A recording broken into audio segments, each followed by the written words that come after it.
And there we go. I am back. That was the YouTube portion of the show, and now we're going to get on to the real show. I wanted to give you guys a definition of what conservatism is. What conservatism is from a Christian point of view. That is what this show is about, waking people up. Because the direction that this country is going in, all of this hope and change, all of these Muslim Brotherhood people that are in the White House and in the government making policies, all of these people that are trying to actually move this country towards Sharia law, trying to create and engage a caliphate here in the United States, all of these people that are socialists, they are Marxists, they are most certainly enemies of the United States. There is, in my mind, absolutely no doubt about it whatsoever. So people ask themselves, what do we replace it with? Well, we don't replace it with anything. We just get rid of the people that want to drive this country away from the government as it was designed. Because that is what they are doing. They are completely subjugating the Constitution and everything else in it. Remember what Barack Obama said. The Constitution is a set of negative liberties. No, it is not. It is the liberties for the citizens of the United States.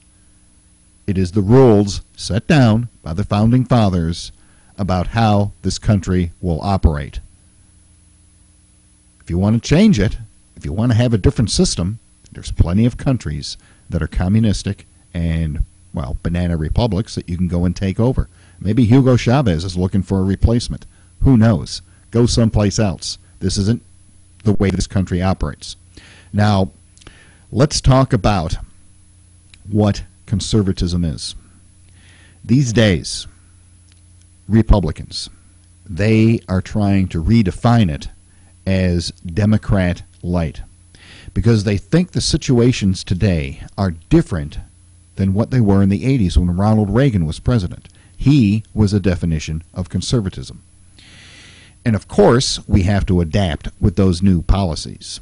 That is why they say the era of Reagan is over. But the era of Reagan was not about policy. The era of Reagan was a philosophy. The era of Reagan was principles. Got that? Principles. You think back to the 1940s when at the end of World War II we were going to drop the atomic bombs on Japan to end the war. The president had a speech drafted up where if it had failed, he was going to take the blame, not having a speech or a statement drawn up blaming the military like our current president did with the Osama bin Laden assassination. That is what is called principle. And that was what it gave us, for example, the tax cut policy that Reagan instituted to raise revenue and wipe out a recession. And that's what it did. Conservative philosophy and principle. Get the government out of our lives. The policy, the law, the idea, the way to get it implemented descended from that. What was the policy that led to our victory in the Cold War and bringing down the Soviet Union? Well, it wasn't what people are telling you today. They have actually adulterated the history in this short of a time. It was philosophy. It was principle. And it was based on the principle of freedom, and that eventually regimes which oppress their own people will collapse of their own immorality if you just nudge them the right way. And that is exactly what's happening in this country right now, because they are using the Cloward and Piven model. The Cloward and Piven model states quite clearly that you overload the system, and when it collapses, you replace it with what you want. And we know, just from what they say and what they do, what they want to replace the system with. They want to replace it with Marxism light, apparently. They want to replace it with Sharia law. And that is not going to be allowed by the people of the United States. Just look at this past Tuesday.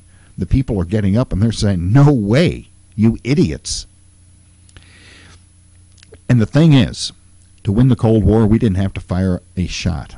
The policy people in the Reagan era were the ones that wanted us to meet with all the Soviet leaders. The policy people were the ones that wanted to get Reagan to tone down his lingo. You know, I was at home the day that he said, Mr. Gorbachev, tear down this wall. And I'm telling you, I was sitting on the couch and I'm watching this speech from over in Germany. And when he said that, I'm serious, I physically jumped up from the couch and I was nearly in tears. Finally, somebody said it. You don't have these little speeches and the meetings and everything else. You just tell them, bring down this wall. We're done. Just stop it now. You've had your fun. You've collapsed the system over there in the Soviet Union. And now, what did they replace it with? They replaced it with what they have now. That was the ultimate in Cloward and Piven.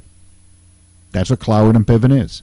We overloaded the Soviet system and down it went like a sack of potatoes.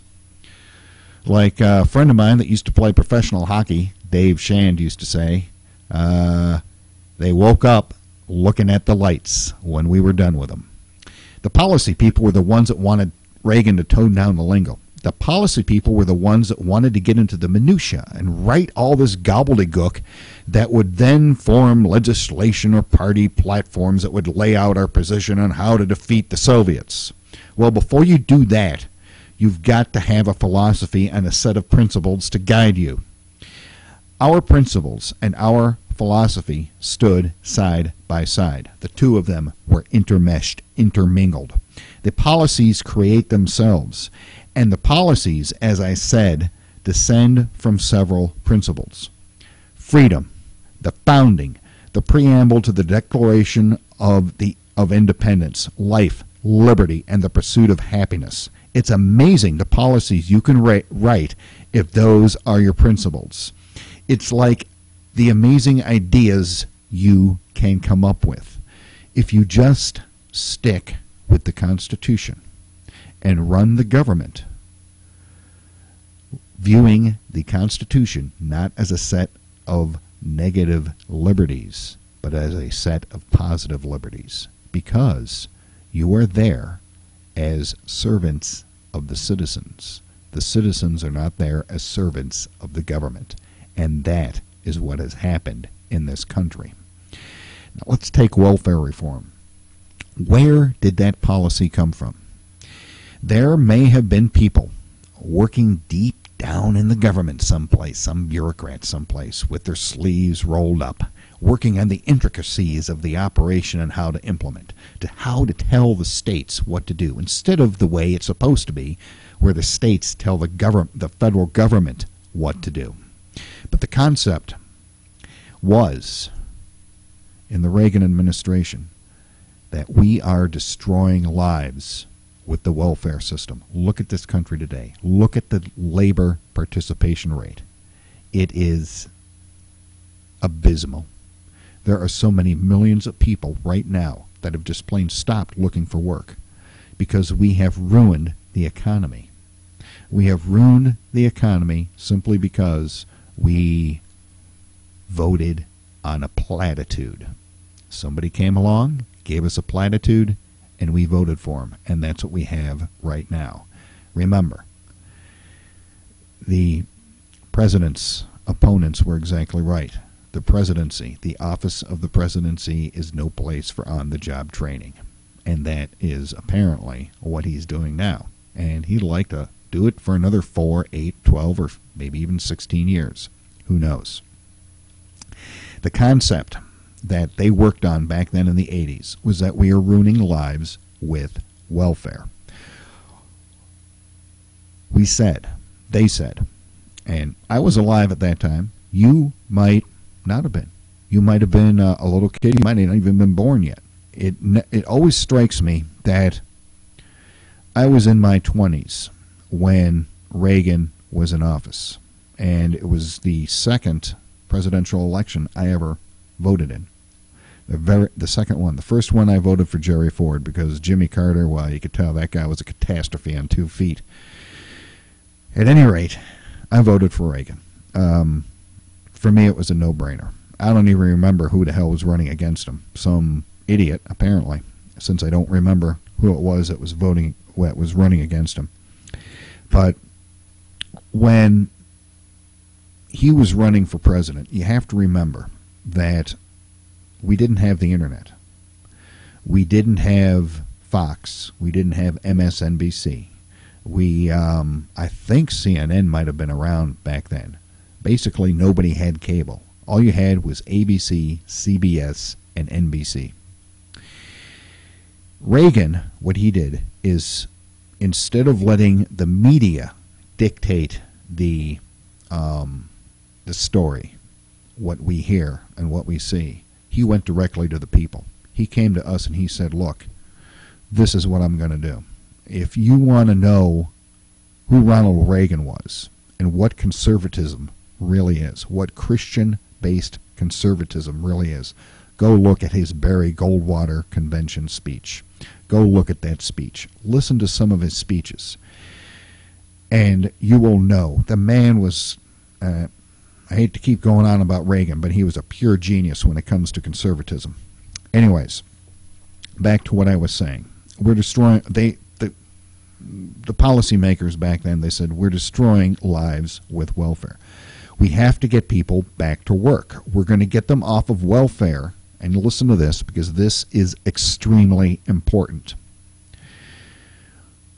They said back then, and conservatives like me, and hopefully like you, and if you're not a conservative, maybe you can become one by maybe listening to this show or listening to other people. The philosophy is, and this is very important, we said, we love you. That is one of the basic tenets of conservatism. We love the people, the citizens. We love them. And because we want them, we want everybody to be something, to be the very best that you can be. You know, it would be great if everybody could start an online television network like this. You see, my life is based, my philosophy of the way I live and what I do and what I say and what I write and everything else is based in that tenet, in the conservative principles. And we're fairly successful here. And we, I believe, did a very good job of getting this network on the road. And if I was a flaming liberal like some people that I know, there's no way that I would have been able to do this. I would be a mean-spirited, ugly, horrible person. I don't think I could live with myself like that. Well, I'm not even going to go into that. We want to get people off of welfare because we love them. We want them to be the best that they can be. We want them to get something out of this life. There's more to life than just sitting around on your fat ass watching television day after day after day after day, or watching or playing your stupid ass video games, or complaining about other people, or seeing what you can get that the other person doesn't have. There's more to life than that. You should get out and you should live your life. We want people to get something out of this life because they were born in this country. This is beyond a doubt, no matter what you say, no matter what mistakes we've made. And yes, we've made mistakes because we're human beings, and human beings are sinful creatures. We want people to get the most that they can out of life. We want people to be the best that they can be. And that's the philosophy, that's the principle, that too much government destroys lives. The welfare system is too much government. It destroys lives, damages the future of a lot of lives. Think of all these people out there that could have jobs, building a future for themselves and for their kids. And what are they doing? They're living on bare sustenance, getting a government dole. That is absolutely unacceptable in my view. And we have to do something about that. In fact, my director cat behind me, He is more successful than most of the people that have given up their lives to go on welfare. Look at him back there. He's quite successful. He is a successful director of a highly successful conservative Christian talk show. Look at him. Anyways, where was I? Too much government just damages the future of lives. Now, we want to stop this because we love people. We love citizens.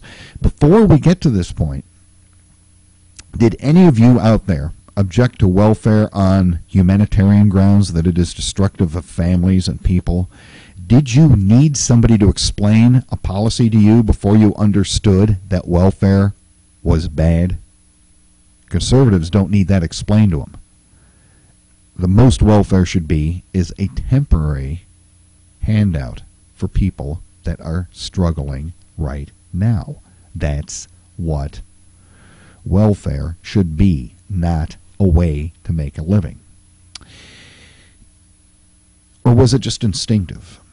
Just, you've had kids or whatever, the more you give people without requiring them to earn it, the more you are seeing to it that they'll never be able to earn anything, and they're going to have to take, and we're going to have to take care of them for the rest of their lives. And that's what we've done. Generations of people that we take care of. And we believe that ultimately this is destructive to people and it insults them, because people are capable of far, far more than what they are doing right now. But we look at them and say, no, you're not. We have to take care of you because you're incompetent. That's what the welfare system does to people.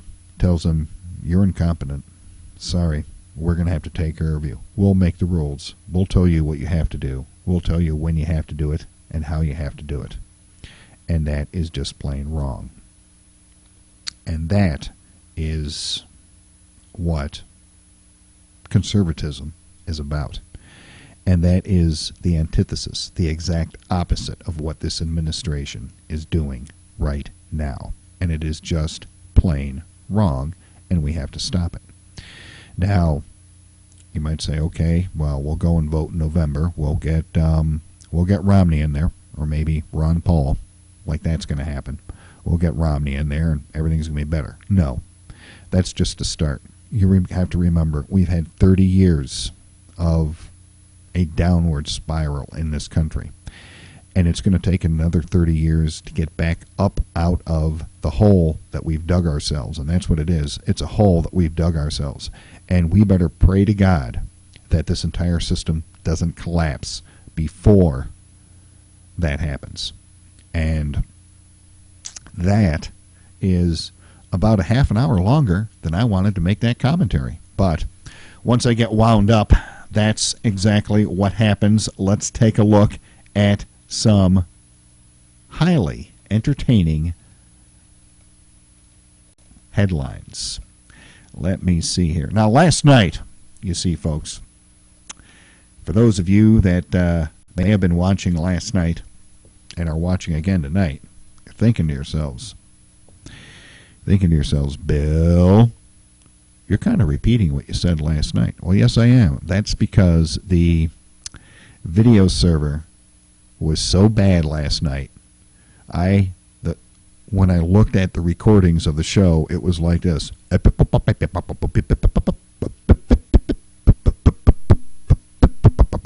Like that. Well, that's unacceptable, so I said, okay, well, we're going to go ahead and do a repeat, but so here we are, doing a repeat of the show. In fact, you know what? That commentary was so good. I'm going to go ahead and I'm going to upload this entire show onto YouTube. Throw that one up against the wall and see if it sticks. Either that or going to get banned from YouTube for telling the truth. Who the hell knows these days? Anyways, let's take a look at some of our headlines for tonight. Barack Obama is raffling off shout-outs for campaign donations. Yes, ma'am, what was I just talking about? Whether or not your mom's on Twitter, there's something guaranteed to make her smile on Sunday. Getting a personal shout-out from President Obama. Yes, we can.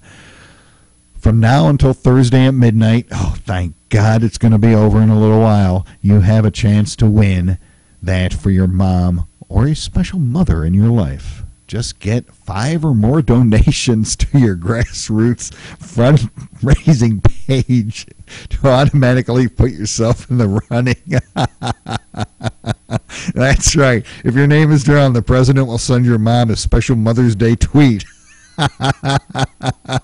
With more than 15 million people following him on Twitter, she'll be honored in front of a pretty white audience.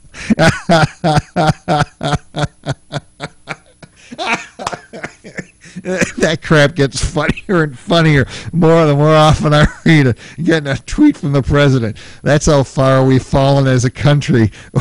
People are signing up to get tweets from the president of the United States. Oh my God. We're paying $3.50 a gallon for gas. Nobody's got a job. Half the country's on welfare, and this clown's sending out tweets to mothers. Oh my God, this is just absolutely horrible. Somebody please save us. We're doomed.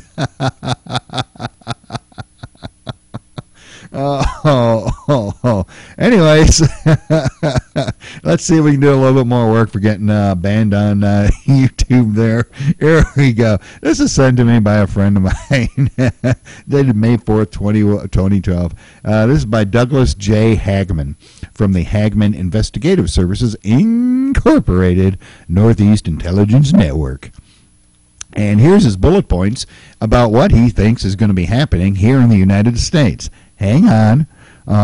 Get some duct tape, put it around your socks, because this is going to knock your socks off because, well, I mean, half of us are thinking it anyways. And like I said at the beginning of the show, we make conspiracies easy to understand. Here's his bullet points. Civil war is coming to the United States, and there's no stopping it.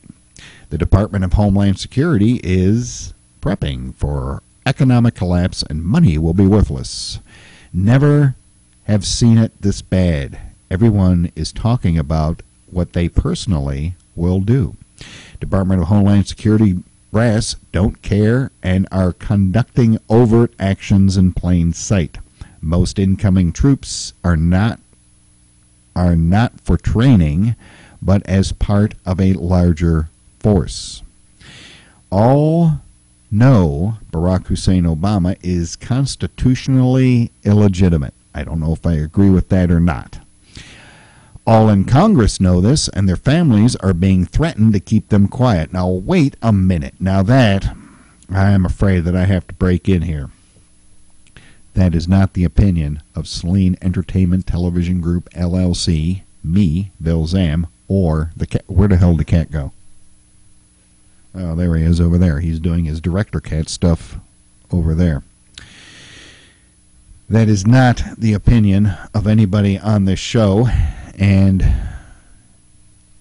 look, you guys in the NSA and the FBI and CIA and stuff, we know you're monitoring the show and everything. There is something that's going to be happening here in a few weeks. So I don't want to have my heart attack until I can see the network premiere of the new Dallas series on TNT June 13th. Okay? So if you can hold off until like June 14th before you shoot me with the ice bullet or whatever the hell it is you guys do to induce heart attacks, I would appreciate it. Thank you very much. Let's go back to the bullet points. Let me see here. High-level News Corporation people. You can actually kind of see that on the screen. Let me, okay, well, let me expand that up and see if we can bring that over here and go like that. Okay. High-level News Corporation people talked to the highest at Department of Homeland Security and TSA. The plan is to get people conditioned to seeing troops, paramilitary, and get them conditioned to being searched. Well, they're doing a hell of a good job so far. The dollar will collapse. That will be the biggest event. The trigger event starts in Europe and then heads here. When we see that, start counting because we have only days left. Okay, hold on a second. 1, 2, 3, 4, 5, 6. Okay, on to the next one. The Bernanke, Geithner, and top-level bankers will be in hiding. It sounds like this guy has, you know what, this Hagman guy, I think he has been mixing up the Cliff High reports with Glenn Beck somehow, and has come up with this. It's an election year. Watch Barack Obama's body language. Does he look afraid of not getting elected? WTF, wake up. Then race riots, and then class riots. Farrakhan is on the DIA, or the CIA, payroll, and he will help start these riots. And then it's civil war, not sporadic riots and uprisings here and there. There will be no food, no ATMs, and no gas. People will run to camps for assistance. That would be the FEMA camps. Guns will be abandoned and left with police in order to get food.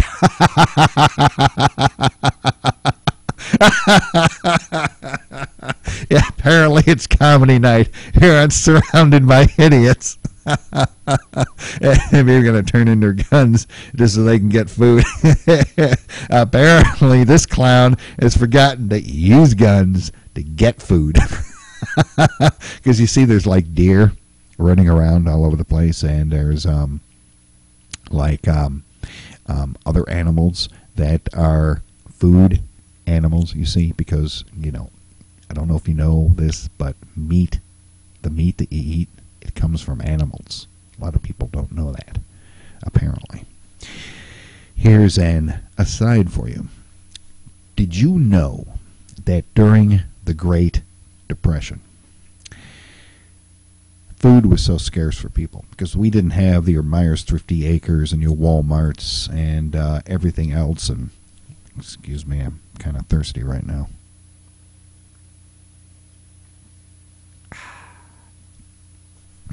There we go. See, they didn't have Walmarts and Kmarts and Piggly Wigglies. I want to move someplace where I can go to a store called Piggly Wiggly. I just laughed my butt off every time I went in that store. At any rate, where was I? Yes, during the Great Depression, the United States government, I think it was the Department of Interior that did it, they populated the United States with a food animal, a particular breed of animal. When I tell you what it is, you're going to go, ew!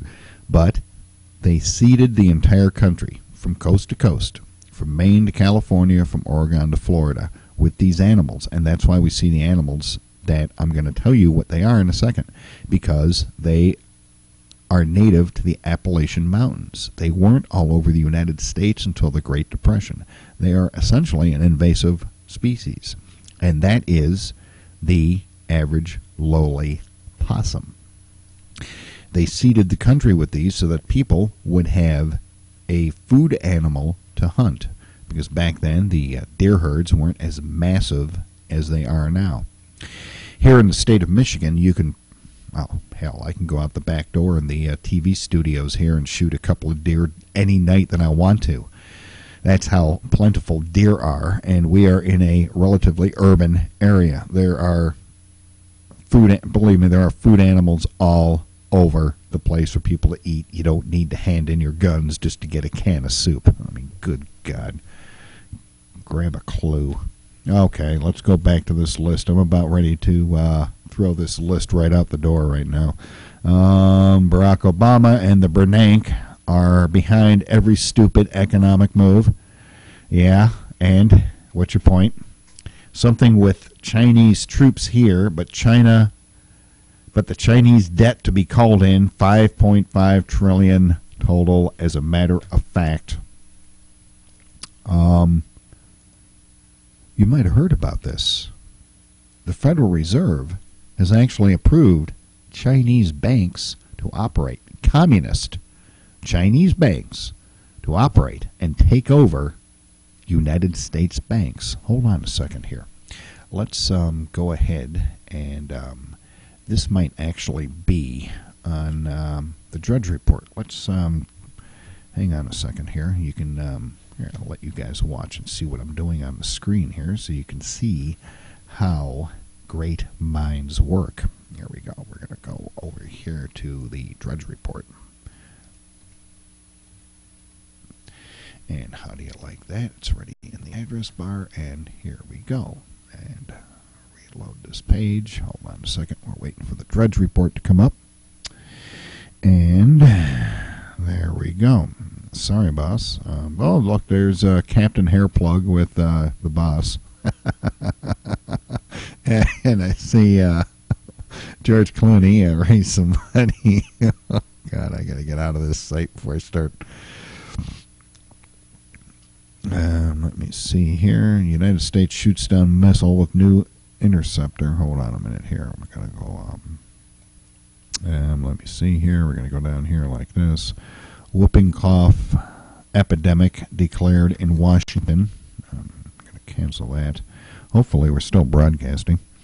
Let me see. Let's just go up here. Chinese banks. And let's see what we have here. A list of banks in the red. Oh, here we go. U.S. News and World Report. We know they're not a conservative news site, so we will just go ahead and see what they have to say. And here we go. Let's go up here. And here we go. In the red. Chinese banks moving into the U.S. market. Let me check something on the screen here. We're running pretty high on the CPU, but that's okay. It appears like we are still actually streaming okay. Okay, here we go. For the first time in history, the Federal Reserve has cleared a communist Chinese state-controlled bank to take over a U.S. bank, and it may come not a moment too soon. This week, the Fed approved the Industrial and Commercial Bank of China's purchase of 80% of a U.S. subsidiary of the Bank of East Asia. In addition, the central bank approved applications from the Bank of China and Agricultural Bank of China to open branches in Chicago and New York, respectively. Well, isn't that special? Okay, let's go back to this. Operation Rosebud, how easy will it be to quell 300+ million people? Let's see, the question is, how easy will it be to quell 300+ million starving people who were unprepared in the first place because they wouldn't listen to people like me and prepare and wake up? Shoot to kill orders during collapse will be given to the police. Well, okay, that's a very interesting little article there. I'm not those bullet points, I got those by email. I'm not really too sure if I'm actually agreeing with that or not, but what the heck? I don't know. I don't care, actually. It's it is what it is at this point, and those of us that are prepared are maybe going to be a little bit better than other people, and maybe not. Who knows? At any rate, that's I think that's about it for tonight. Yes, I have been on the air for over half an hour long, just enough to see, make sure that the streaming software and the streaming server is up to snuff. We have had a few crashes on the thing, and it has been a mess. But actually, my opening monologue, I think, was pretty darn good, if I do say so myself, and I believe I just did. So, that is about the end of the show tonight. We are collecting more stories right here in my notebook. You can see these are my vast collection of notes that I write during the day. I have millions of them around here. Sometimes I get to them, sometimes I don't. But that's about it. Don't forget, on the 16th of May, that would be next Wednesday, a week from yesterday, we are going to be beginning the show. We are going to go on the air at 6:30 p.m. because we are going to have Dr. Carol M. Swain.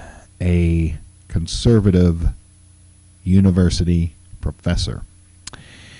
CarolMSwain.com is where you want to go to read more about her. She has written a book called We the People. I have a copy of it. I am reading it. It is outstanding. You need to get yourself a copy. The webpage that you're on right now, if you're anywhere in the vicinity of SunSkyMysteries.com or Celine ETV, the link to go and purchase the book is right on the webpage that you're on right now. So, that is about it for tonight. We're going to go ahead and shut things down. Now, remember, when you're driving along, it's getting lighter a lot earlier now.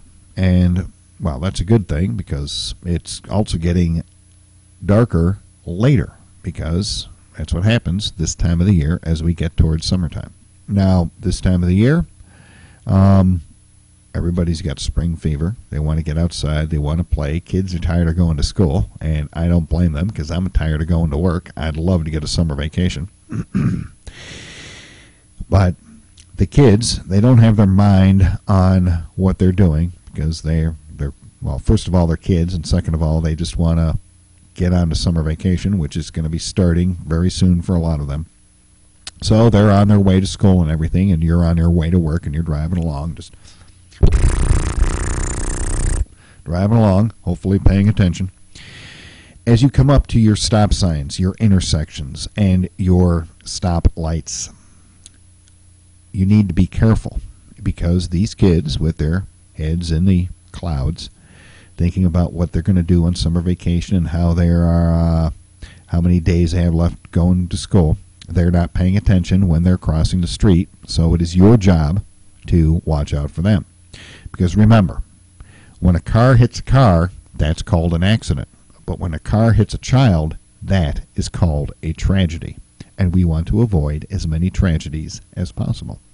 So, my name is Bill Zam. Thank you for showing up for the show. And I am watching the monitor, and by golly, the video looks darn tootin' nice tonight. So we'll see everybody tomorrow night. Tomorrow night is Friday. I might take the night off. I might not. You can tune in and see if I'm here. At SunSkyMysteries.com, we are developing an entire menu of previous shows. Click on the, let me see, what do you got to click on here? Let me go over here. And I forgot what the heck the staff called it. The SETV/video/audio link, that drops down, and we are putting copies of our shows along with the MP3s up on the SETV website because it is our network website. When you join, you get an activity wall, you get chats, you get all kinds of great things. We're getting games ready for people. There are various discussion groups. We're even getting our own discussion forums up and running. So, until tomorrow night or Saturday night, we will see everybody later. Thank you for showing up. We certainly appreciate it. My name is Bill Zam, and we will see everybody later.